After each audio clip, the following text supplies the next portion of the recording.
I've talked with multiple family members, and I want to be respectful for everybody's viewpoint. And there is some fear that the cameras will record things that are gross. They're not ready to have their friends and family members come to them and say, "Hey, did you hear about this or that?" And I understand that. I really do.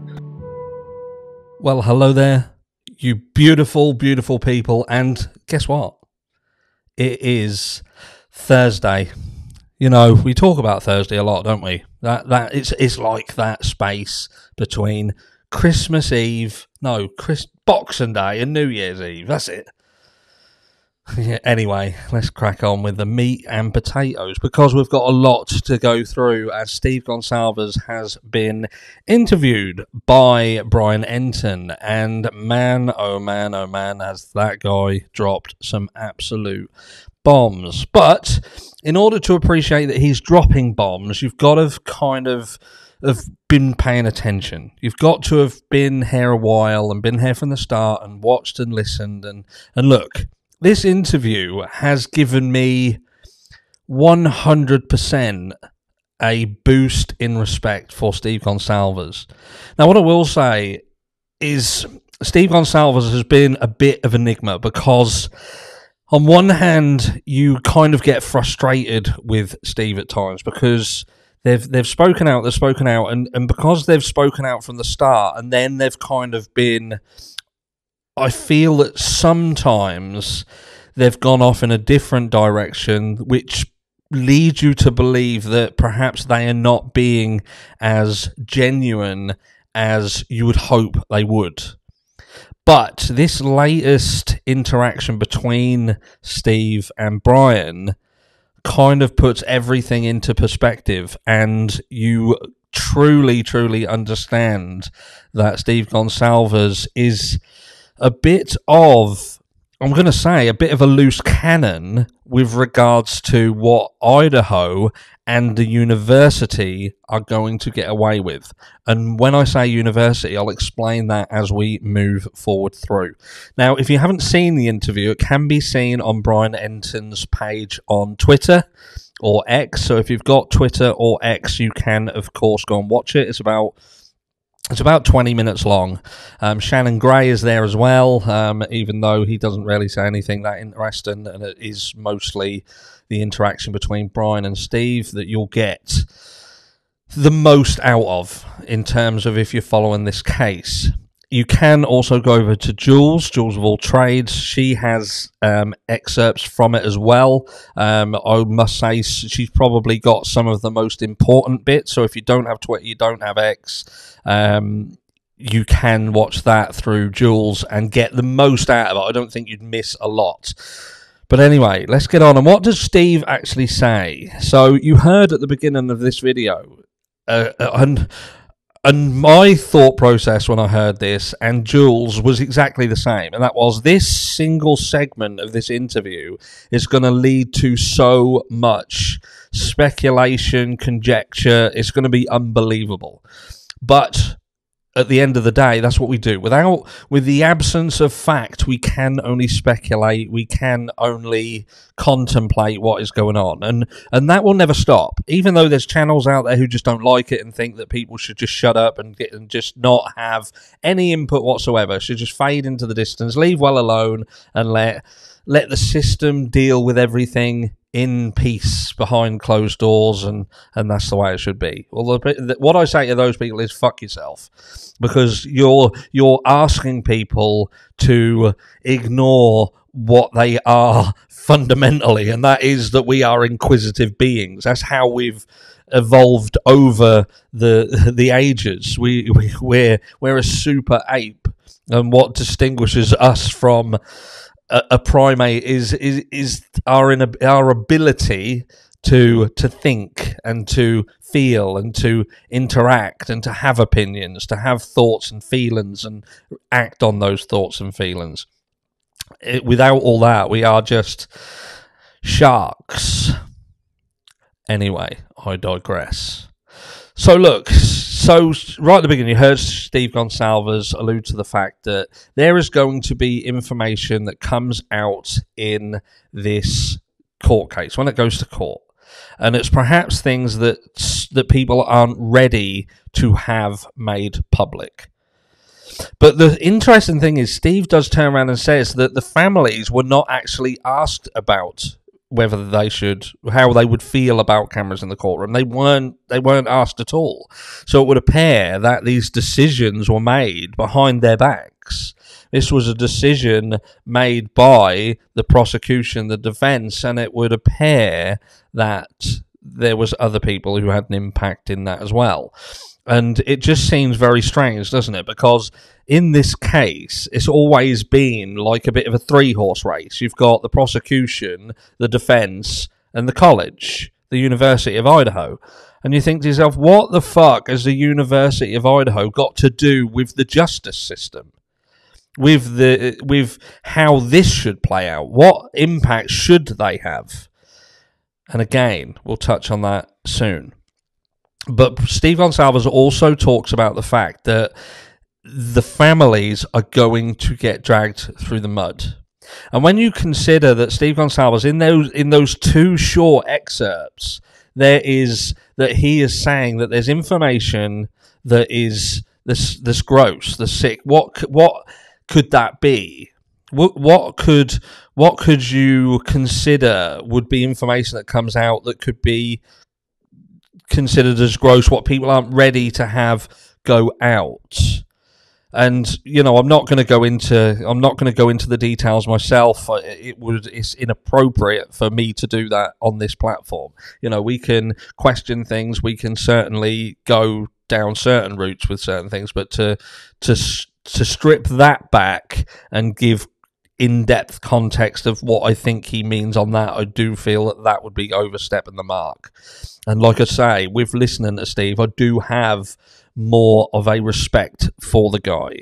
And I actually feel that in terms of justice, and for those of us who truly want justice, and we're not just willing to sit back and just have everything fed to us on a plate and just say, look, that's what we're giving you. You accept it, you deal with it, and that's it. Don't ask no questions about it.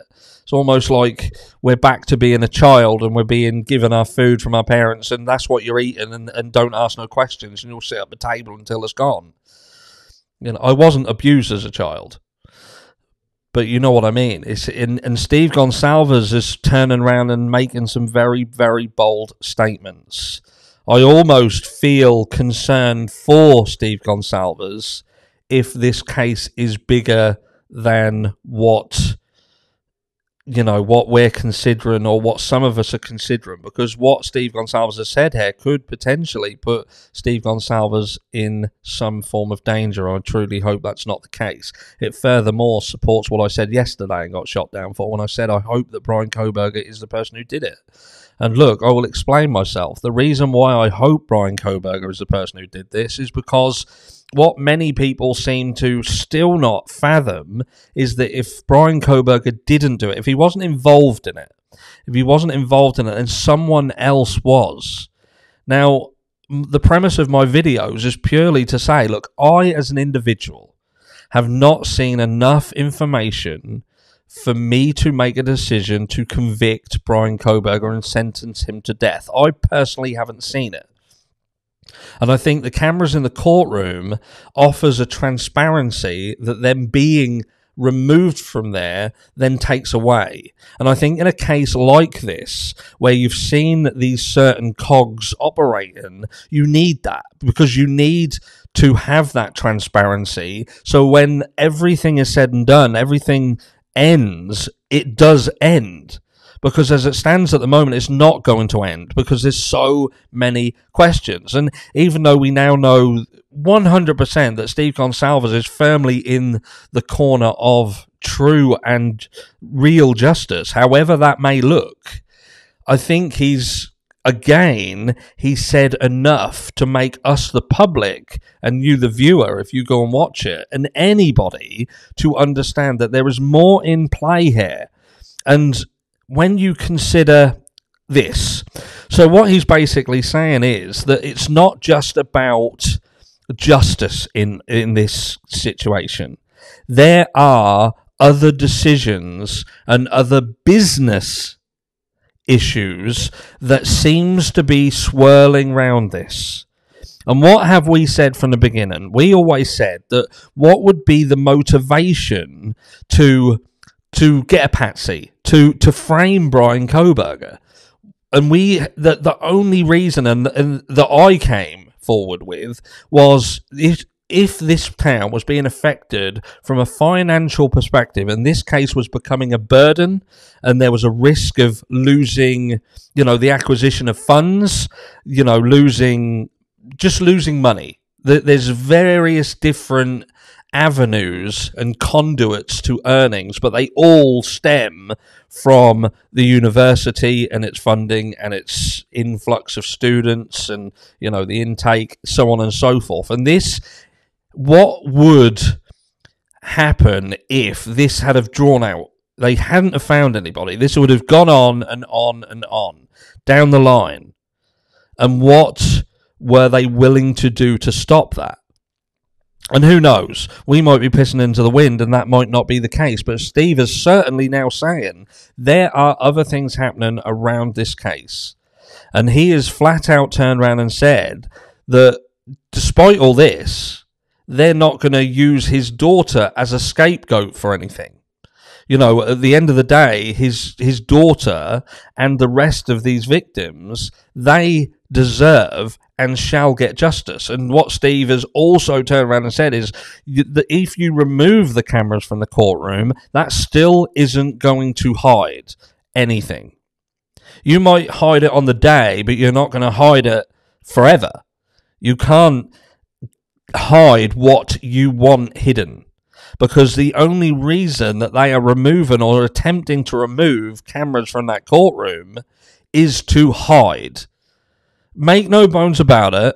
Don't think that there's anything else surrounding this that makes this situation make sense. The courts belong to the people. They are there to provide transparency in the judicial system, so people can see what's happened, see what's going to happen, see all of the decisions made, and at the end of the day, be confident with what happened in that room was fair and just, and the right finality was served. And there is a finality. Because at the moment, that is all up in the air. We still, as it stands at the moment, do not know. As of filming this video, we do not know the outcome from yesterday. We don't know what was said. We don't know how that's going to play out, what the likelihood is of anything. We're just now waiting for the aftermath of that. But like I say, Steve Goncalves is dropping some bombshells. For him to turn around and say that the families are going to be pulled through the mud. And he's not saying the defence are going to pull him through. He turned around and said the justice system is going to pull them through the mud. And you think to yourself, what? And he said that he wants the others to be there with him. He wants to have some solidarity between him and the other victims' families, and for people to come together and be with them. And you think to yourself, with all these stories in the background, all of these things that we've heard about the narcotics, about multiple things, there's many, many stories, and we don't need to go into them because we've done them to death, but we can only guess what is going to be brought up, especially by the defence, if they're trying to say that their client didn't do this crime. What are they going to suggest that these students were involved in that could have led to the exacerbation of a problem that then turned into something massive, and resulted in what we see today? We can only guess that this is the sort of thing that's going to come up. But what I found most interesting, and I'd like to hear your thoughts about, is when Steve Goncalves is talking about clearly that the University of Idaho has got their hand in what is happening here and playing a massive part in how this is being dealt with, and could potentially affect of how it's dealt with in court. What do you think to that? Surely that anybody now who felt that, you know, cameras in there for entertainment, they shouldn't be in there, we should take them out, let this be dealt with, we'll hear in the aftermath, whatever. Surely you must understand now the importance of transparency. If a father of one of the victims who is at ground zero, who knows far more than you or I, if he wants the cameras in there and feels that they need to be in there, surely you've got to be on the same page as what he is. So he obviously wants the same finality as what anybody who wants the cameras in there to have. Steve Goncalves wants justice to be served. And when this comes to an end, he wants that to be where it ends. So he can then go on with his family, and the other families can move forward and work together on the painful road to recovery. Because if this doesn't end properly, and this doesn't end with that finality, then it will not end for them. The questions that this will leave will follow them into the future. Let me know down below what you think. And if you've seen them, if you've been and seen that interview, let me know what you think. If you haven't yet, go over to Jules and check out them excerpts, or head over to X and let me know. But yeah, there's a lot going on. There's a lot of stuff. Makes your head spin. And I'll catch you all in the next one.